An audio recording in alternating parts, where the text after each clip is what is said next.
নমস্কার, নববার্তা বাংলা নিউজে সবাইকে স্বাগত জানাই। খবরের প্রথমেই দেখে নেব আজকের সংবাদ শিরোনাম। হাইকোর্টের রায় এলেই সাংসদ হচ্ছেন সন্দেশখালীর রেখা পাত্র। এক ঘোষণায় তোলপাড় রাজ্য। ইডি অফিসারের বাড়িতে আচমকা সিবিআই হানা, উদ্ধার নোটের পাহাড়। কত টাকা পাওয়া গেল জানুন। বোরখার দোকানে চলত মহিলাদের মগজ ধোলাইয়ের কাজ। জঙ্গি হাবে পরিণত হয়েছে মুর্শিদাবাদ। শুভেন্দুকে হত্যার ছক।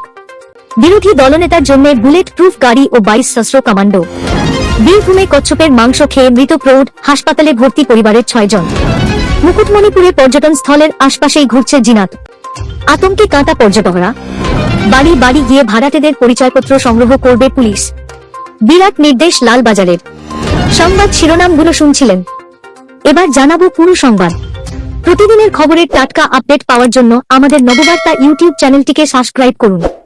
আসছি বিস্তারিত খবরে।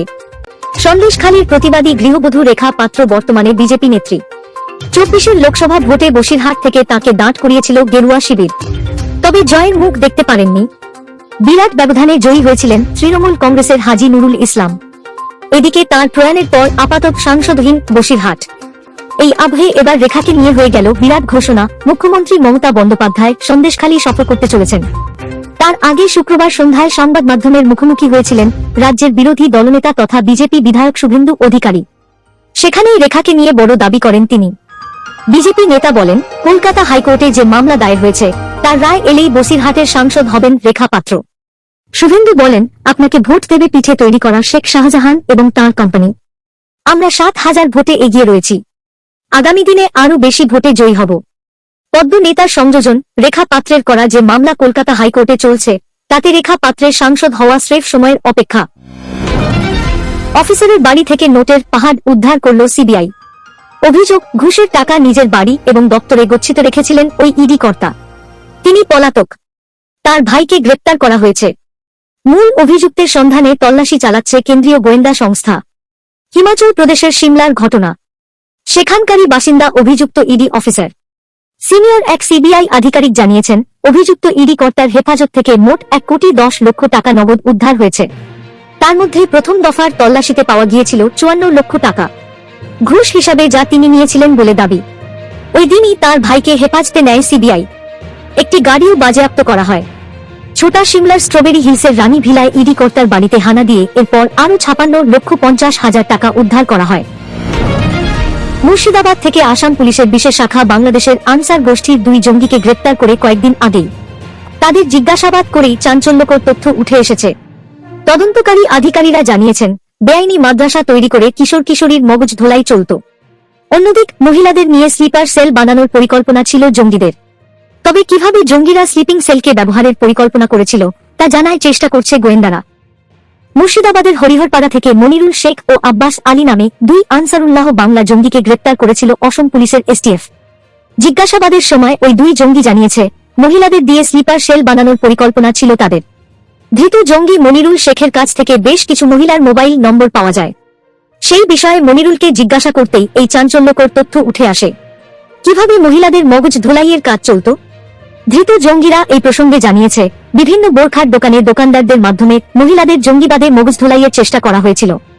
মহিলাদের মাধ্যমেই জঙ্গিদের কার্যকলাপ এগিয়ে নিয়ে যাওয়ার পরিকল্পনা করা হয়েছিল। যত সহজে পুরুষদের ওপর সন্দেহ করা হয়, তল্লাশি চালানো হয়, তত সহজে মহিলাদের ওপর তল্লাশি চালানো যায় না। তাই মহিলাদের নিশানা করেছিল বাংলাদেশি জঙ্গিরা বলে জানা গিয়েছে। বাংলাদেশি জঙ্গিরা মূলত পশ্চিমবঙ্গের মুর্শিদাবাদ ও মালদার সীমান্ত ব্যবহার করছে কাঁটাতার অতিক্রম করার জন্য। অন্যদিকে গোয়েন্দারা আশঙ্কা করেছে, পশ্চিমবঙ্গের সীমান্ত জুড়ে বাংলাদেশের জঙ্গিরা হাব তৈরির পরিকল্পনা করা হয়েছিল। এক্ষেত্রে জঙ্গিরা অনেক ক্ষেত্রে সাফল্য পেয়েছে বলে জানা গিয়েছে। বাংলাদেশের সংখ্যালঘু সম্প্রদায়ের উপর ধারাবাহিক হামলার প্রতিবাদে পশ্চিমবঙ্গের বিধানসভার বিরোধী দলনেতা শুভেন্দু অধিকারী তাঁর করা অবস্থান তুলে ধরেছেন। এর পরিপ্রেক্ষিতে তাঁকে হত্যার ছক কষার আশঙ্কায় নড়েচড়ে বসেছে কেন্দ্রীয় স্বরাষ্ট্র মন্ত্রক। সম্প্রতি অমিত শাহের মন্ত্রক থেকে এই বিষয়ে সতর্কবার্তা দেওয়া হয়েছে শুভেন্দুর দপ্তরে এবং রাজ্যের স্বরাষ্ট্র দপ্তরকে। এই আশঙ্কাকে গুরুত্ব দিয়ে রাজ্যের সহযোগিতায় শুভেন্দুর নিরাপত্তা ব্যবস্থাকে ঢেলে সাজানোর কাজ শুরু হয়েছে। শুভেন্দু অধিকারীর বর্তমান নিরাপত্তা ব্যবস্থা Z+ পর্যায়ের হলেও নতুন পরিস্থিতিতে বাড়তি সতর্কতা হিসেবে তাঁর কনভয়ে সশস্ত্র বাহিনীর 22 জন জওয়ান মোতায়েন করা হচ্ছে। বিশেষ প্রয়োজনে মহিলা নিরাপত্তারক্ষীর ব্যবস্থার কথাও ভাবা হচ্ছে। পশ্চিমবঙ্গের সীমান্তবর্তী অঞ্চলে শুভেন্দুর কর্মসূচি থাকলে বুলেট প্রুফ গাড়ি দেওয়ার পরিকল্পনা নেওয়া হয়েছে। শুভেন্দু অধিকারী বলেছেন, নন্দীগ্রাম আন্দোলন থেকে আজ পর্যন্ত আমি সাধারণ মানুষের জন্য কাজ করেছি, হুমকির মুখেও পিছিয়ে যাইনি। কেউ কি ছক করছে তা নিয়ে আমার মাথা ব্যথা নেই, আমি সাধারণ মানুষের পাশে থাকব। কচ্ছপের মাংস ও খিচুড়ি খেয়ে বীরভূমে মৃত্যু হল এক ব্যক্তির। অসুস্থ হয়ে হাসপাতালে ভর্তি একই পরিবারের 6 জন। ঘটনায় চাঞ্চল্য ছড়িয়েছে এলাকায়। আরও কেউ এই মাংস খেয়ে অসুস্থ কিনা খতিয়ে দেখা হচ্ছে। জানা যাচ্ছে 2 দিন আগে একই পরিবারের সদস্যরা রাতে কচ্ছপের মাংসের সঙ্গে খিচুড়ি খায়। তারপরই সেই দিন রাত থেকেই তাদের প্রত্যেকের বমি পায়খানার উপসর্গ দেখা দেয়। তাদেরকে স্থানীয় হাসপাতালে ভর্তি করা হয়। তাদের মধ্যে স্বাধীন ও মোটর বাগদির শারীরিক অবস্থার অবনতি হলে সিউড়ি হাসপাতালে স্থানান্তরিত করা হয়। সেখানে স্বাধীনবাবুর শারীরিক অবস্থা আরও খারাপ হতে থাকলে শুক্রবার রাতে তাকে বর্ধমান মেডিকেল হাসপাতালে রেফার করা হয়।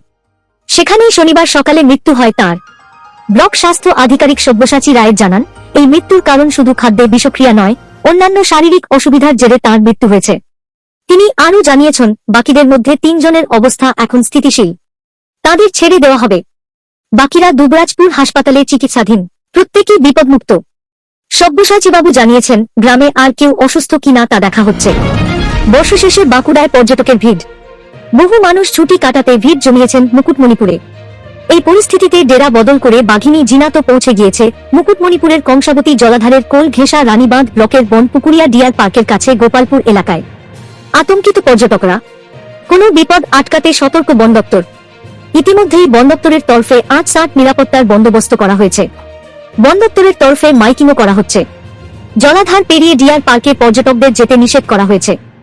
বাঘবন্দি কবে হবে সেই প্রশ্নই এখন মুখে মুখে ঘুরপাক খাচ্ছে। অন্যের নাম ও পরিচয় নিয়ে শহরের বুকে বাড়ি ভাড়া করে থাকার ঘটনা আজকের নয়। এইভাবেই দুষ্কৃতীরা নিজেদের গা ঢাকা দেয়। এই কিছুদিন আগেই কলকাতায় অন্যের নাম নিয়ে এক বাংলাদেশি থাকছিল ভাড়া বাড়িতে। ইতিমধ্যেই পুলিশের জালে গ্রেপ্তার হয়েছে সে। এবার সেই কারণেই অন্যের নাম নিয়ে ভাড়া বাড়িতে থাকার এই ঘটনা লাগাম টানতে প্রতিটি থানাকে নির্দেশ দিয়েছে লালবাজার। তাই বাড়ি বাড়ি ঘুরে ভাড়াটেদের পরিচয় জানার চেষ্টা চালাচ্ছে পুলিশ। চলতি সপ্তাহ থেকেই প্রায় প্রতিটি থানাকে এই নির্দেশ দিয়েছে লালবাজার। প্রতিটি থানার পুলিশ বাড়ি বাড়ি গিয়ে ভাড়াটের পরিচয় জেনে পুলিশের দেওয়া একটি ফর্ম ফিল আপ করে থানায় জমা দেয়। পাশাপাশি কেউ যদি পেইং গেস্ট হিসাবে থাকে তাহলে তার পরিচয়পত্রের নথি জমা রাখতে হবে বলে নির্দেশ লালবাজারের। বেশিরভাগ ক্ষেত্রেই দেখা যাচ্ছিল কেউ বাড়ি ভাড়া দেওয়ার পর তার পরিচয় নথি থানায় জমা করছিলেন না, যে কারণে দুষ্কৃতীদের গা ঢাকা দেওয়ার ব্যাপারটা ইদানিং অনেকটাই বেড়ে গিয়েছিল। এবার সেই প্রবণতা বন্ধ করতেই প্রত্যেক থানাকে নির্দেশ দেওয়া হয়েছে লালবাজারের পক্ষ থেকে। এবার নজর রাখব আজকের আবহাওয়ার খবরে। ক্ষণে ক্ষণে আবহাওয়ার মুড সুইং। ডিসেম্বরের শীত এখনো নেই, এদিকে বৃষ্টিও হচ্ছে। সব মিলিয়ে ঘেটেঘ। যদিও শুক্রবার তাপমাত্রা আগের তুলনায় কিছুটা কমেছে, তবে দক্ষিণবঙ্গে দেখা নেই জাঁকিয়ে শীতের। এই অবস্থায় সকলেরই মনে একটাই প্রশ্ন, শীতের কামড় আর কবে? আবহাওয়া দপ্তর সূত্রে খবর, আগামী কদিন স্বাভাবিকের চেয়ে তাপমাত্রা কিছুটা কম থাকবে, তবে জাঁকিয়ে শীতের কোনো অনুভূতি হবে না আর এবছরে। এদিকে ভিলেন বৃষ্টি তো আছেই। বছর শেষেও বিক্ষিপ্তভাবে বৃষ্টি হতে পারে বঙ্গের বেশ কিছু জেলায়। শনিবার হালকা বৃষ্টি হতে পারে দক্ষিণবঙ্গের পশ্চিম বর্ধমান, বীরভূম এবং মুর্শিদাবাদ জেলাতে। কলকাতা, হাওড়া, উত্তর 24 পরগনা, দক্ষিণ 24 পরগনা, পূর্ব মেদিনীপুর, পশ্চিম মেদিনীপুর, ঝাড়গ্রামেও বৃষ্টি হতে পারে, যদিও কোথাও ভারী বৃষ্টি হবে না। বিক্ষিপ্ত হালকা বৃষ্টির পূর্বাভাস রয়েছে। এছাড়া দক্ষিণবঙ্গের প্রায় সব জেলাতেই আপাতত শুষ্ক আবহাওয়া বজায় থাকবে বলেই জানা যাচ্ছে। কাল ও পরশু বৃষ্টির জেরে সামান্য তাপমাত্রা বাড়বে দক্ষিণবঙ্গে। দক্ষিণবঙ্গের সমস্ত জেলাতে রাতের সর্বনিম্ন তাপমাত্রা 2 থেকে 3 ডিগ্রি সেলসিয়াস পর্যন্ত নামতে পারে। এরপর ফের পারদ পতন।